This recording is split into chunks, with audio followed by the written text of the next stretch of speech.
So we've talked about that we do in fact have online sales ticking up during this time, the disruption that COVID has brought to us. And we've kind of gone back and looked at what the impact of the required remittance with situs, the impact of there. So kind of marrying all those together, and that's the kind of the perfect storm we're in now. The prevailing thought is that revenues in the more densely populated commercial centers of the state, if you will, have not grown as fast as you might assume when you look at the total growth statewide. Their percentage isn't what you would expect when you look at that total number, but that the smaller communities, smaller cities, and unincorporated areas are seeing an increase. And that's really attributed to the obvious, if you think about it, that during the pandemic, you have people staying at home. So they're not going out and spending as much money for in-state purchases as they would. And that shift, we talked about, that shift to online from the in-state. I think people staying home also mean that they're not leaving those smaller communities or unincorporated areas and traveling elsewhere for their job. And stopping along the way or spending money in that city that they've traveled to. Instead, they're staying at home, spending money there or online. And so there's displacement and transfer there. And then, of course, you have the general folks in town. Even they don't have to be non-residents. The people in town aren't going out as much and spending as much money there. And so kind of a two-part question. Do you believe that there's a discernible indication that, in fact, the commercial centers are falling off more than you would expect considering the total, and that the smaller communities, outlying communities, have in fact grown?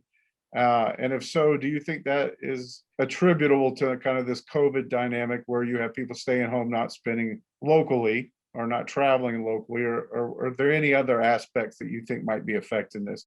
Yeah, I absolutely get where you're going. I will say, maybe start with a couple of caveats. We've not. I don't want to give the impression that we've studied this in depth. We have a research division that tracks collections, it does the work to report collections every year, and they had noticed smaller communities, smaller counties, areas that you're referring to as growing more than other areas and sort of more than before, and had mentioned that.